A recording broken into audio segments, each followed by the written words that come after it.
جناب speaker, LNG کے حوالے سے ایک اہم پیش رفت کا ذکر کروں گا۔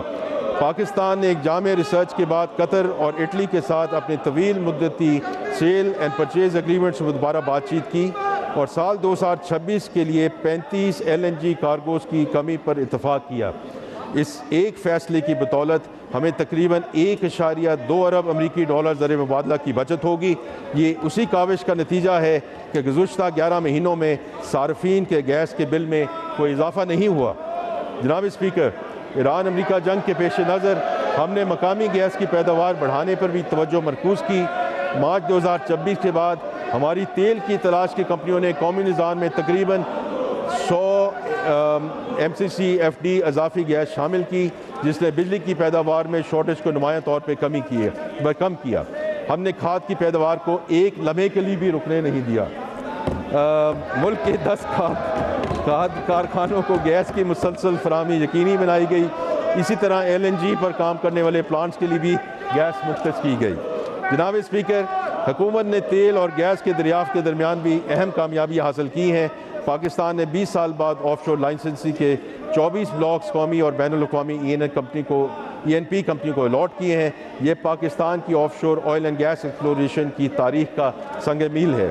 قابل ذکر بات یہ ہے کہ برادر ملک ترکیہ کی قومی تیل کمپنی TPAO نے پاکستانی کمپنیوں کے ساتھ شراکت داری کے ذریعے ہمارے آف شور سیکٹر میں قدم رکھا ہے۔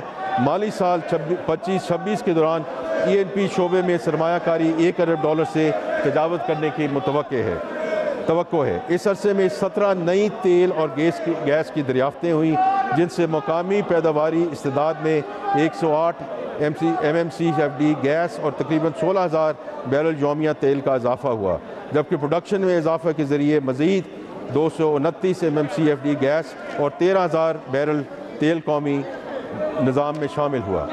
جناب اسپیکر، معدنیات کے شعبے میں ہمارا فلیگ شپ منصوبہ ریکوڈیک اس سال فائنینسنگ اور امپلیمنٹیشن کے کئی اہم سنگ میل عبور کر چکا ہے۔ ہم اس منصوبے کی بروقت تکمیل کے لیے پرعزم ہیں۔ جناب اسپیکر، میں اب انفارمیشن ٹیکنالوجی اور ٹیلی کمیونیکیشن پر بات کرنا چاہتا ہوں۔ پاکستان میں انفارمیشن ٹیکنالوجی کا شعبہ تیزی سے ترقی کر رہا ہے۔ یہ شعبہ ملک کی ترقی اور ایکسپورٹ بڑھانے میں نہایت اہم کردار ادا کر رہا ہے۔ گزشتہ 1 سال میں اس شعبے میں کئی اہم کامیابیاں حاصل ہوئیں، جس کی تفصیل درج ذیل ہے۔ IT کے شعبہ کی برآمدات میں 20% سے زائد کی سالانہ شرح نمو سے بڑھ رہی ہیں۔ اس سال یہ برآمدات 4.5 ارب ڈالر تک پہنچنے کی توقع ہے۔ اس طرح یہ شعبہ برآمدات میں اضافے کے اعتبار سے سب سے تیزی سے بڑھنے والے شعبوں میں سے ایک ہے۔ اس سال مارچ میں 5G اسپیکٹرم کی کامیابی سے نیلامی کی گئی، جسے دنیا کے سب سے بڑی اسپیکٹرم نیلامیوں میں شمار کیا جا رہا ہے۔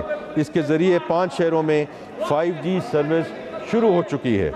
حکومت نے رائٹ آف وے چارجز کو ختم کیا، جس کے نتیجے میں 2024 کے 20 لاکھ گھروں کے مقابلے میں 50 لاکھ گھروں میں فائبر لائنز دستیاب ہیں اور ٹیلی کام ٹاورز کی فائبرائزیشن 14% سے بڑھ کر 18% ہو چکی ہے۔ حکومت نے پاکستان کی پہلی نیشنل آرٹیفیشل انٹیلیجنس کی منظوری دی۔ گزشتہ 1 سال میں 10 لاکھ کے قریب پاکستانی نوجوانوں کو IT اور مصنوعی ذہانت کی مہارتوں پہ تربیت دی گئی۔ ڈیجیٹل نیشن پاکستان ایکٹ کے تحت ہم نے ملک میں ڈیجیٹل ٹرانسفارمیشن کی قانونی بنیاد رکھ دی ہے۔ اس کے تحت national digital ID، national exchange layer اور اوپن ڈیٹا ایکو سسٹم جیسے منصوبے شروع ہو چکے ہیں۔ مرکزی حکومت، عدالتی نظام اور پارلیمنٹ میں ڈیجیٹل تبدیلی کا سفر پر گامزن ہے۔ جناب اسپیکر، یہ صرف ٹیکنالوجی کا استعمال نہیں بلکہ ریاست اور شہری کے درمیان رشتے کو شفاف اور فعال تر بنانے کی صحیح ہے۔ جناب اسپیکر، 2023 میں ہمارا ملکی قرض ڈیٹ ٹو GDP 75% کے برابر تھا، جو پچھلے مالی سال میں کم ہو کر 70.7% اور اس سال مزید کم ہو کر تقریباً 68.5% کی سطح تک آ چکا ہے۔ یہ پیش رفت ایک منظم medium term debt management strategy پر عمل درآمد کا نتیجہ ہے۔ گزشتہ 2 سالوں میں حکومت نے 4,900 ارب روپے کا قرض قبل از وقت واپس کیا یا سستے قرض سے تبدیل کرتے ہوئے اپنا بوجھ کم کیا۔ ہم نے سرمایہ کاروں اور مصنوعات کی ڈائیورسفیکیشن کو خاص ترجیح دی ہے، خاص طور پہ انشورنس سیکٹر کے لیے طویل مدتی زیرو کوپون بانڈ کا اجرا کیا اور شرعیہ اصولوں کے مطابق فنانسنگ کا حصہ بڑھایا گیا، جبکہ بین الاقوامی سطح پر مختلف بانڈز کے اجرا کے ذریعے سرمایہ کاری کی بنیادوں کو وسعت دی ہے۔ ہمارا مقامی قرض کا ایوریج ٹائم ٹو میچورٹی 2024 میں 2.8 سال تھا، 2026 میں بڑھ کر 3.8 سال ہو گیا ہے، جس سے اس قرض کے ری فنانسنگ رسک میں نمایاں کمی ہوئی ہے۔ ٹیلی کام کمپنیوں کے ڈیجیٹل والیٹس کے ذریعے عوام کو حکومتی بانڈز میں براہ راست سرمایہ کرنے کے لیے مواقع فراہم کر رہے ہیں، اور انشاءاللہ اگلے ہم ہفتے سے 2 ہفتے میں اس کا ایک عملی پلان بھی دیکھیں گے اور اس کی ہم انوگریشن کرنے جا رہے ہیں۔ ان تمام اقدامات کا مقصد یہ ہے کہ ملکی قرض آنے والے برسوں میں نہ صرف کم ہو بلکہ زیادہ متنوع، سستا اور مزید مستحکم بنیادوں پر استوار ہو۔ اب میں SIFC کا ذکر کرنا چاہتا ہوں، جو پاکستان میں سرمایہ کاری میں فروغ کا ایک اہم انیبلر بن چکا ہے۔ گزشتہ 1 سال SIFC نے 12 مختلف شعبوں میں متعدد مقامی اور بین الاقوامی سرمایہ کاری منصوبوں کو سہولت فراہم کی۔ ان اقدامات کے ٹھوس نتائج واضح ہیں۔